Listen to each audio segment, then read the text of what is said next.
Hi class, this is lesson 1-2, use segments and congruence. So the big question is, what are congruent segments? So congruent is a word we will use a lot in geometry. Congruent means two things are the same, so they have the same measurement. So postulate 2, doesn't matter what that name is, but it's called the segment addition postulate. It says if B is between A and C, so I've got this point B, it's between A and C on a number line. Then AB, that's the distance from A to B, plus BC, the distance from B to C, equals AC. So that's the distance from A to C. So the way I like to think of it is this is a part, and this is the whole thing. So I like to think part plus part equals whole. And that's what I'm going to use quite often here. So remember, part plus part equals whole. Okay, let's use our segment addition postulate then.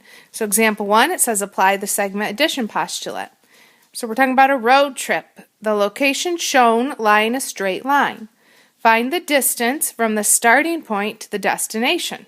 So from here to here, and that's the whole thing, and we know our two pieces.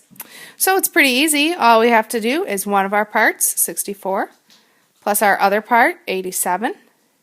Add them together and you'll get 151, and our unit there is miles.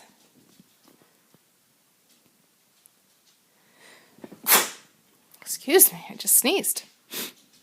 All right, the next piece, example 2 here. So example 2 says find a length. So we want to use our diagram to find the length of KL. So capital K, capital L with no line means the distance from K to L. So I like to make equations out of things. I'm going to put an X here and make this a variable. So I'm going to say part, which is 15, that's one part, plus the other part, X, equals the whole piece, which is 38. And just solve that for X by subtracting 15 from both sides, and we find that X equals 23. So KL, the distance from K to L, is 23.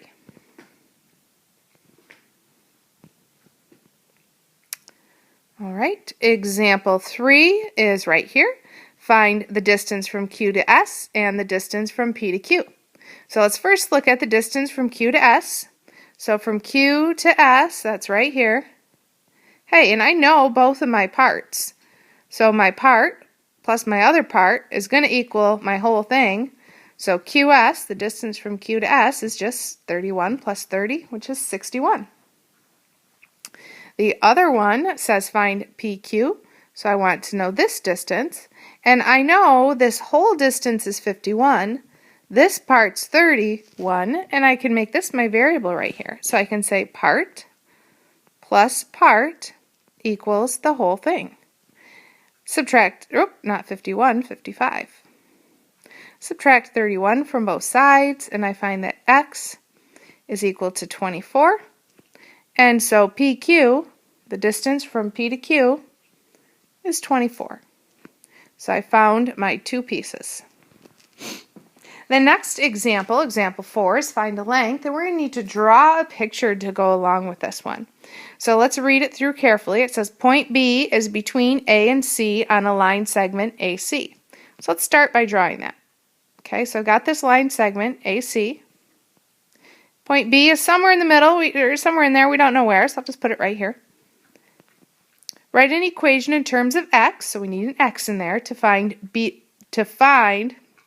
and some of you have the word the, but I took it out of some, to find BC. So we're really looking for from here to here. This is what we're trying to find. So I've got some information. It says AB is 4x minus 5. So this piece is 4x minus 5. BC is 2x minus 7. And then the whole entire piece right here, the whole thing, is 54. So I can do my part plus part equals the whole piece, and then that'll allow me to find X, which I can then plug X in to find the value of segment BC. So one of my parts is 4x minus 5, plus my other part is 2x minus 7, and that equals the whole, which is 54. So combine my like terms, 4x and positive 2x, that's 6x. Negative 5 and negative 7, that's minus 12, equals 54. Add 12 to both sides.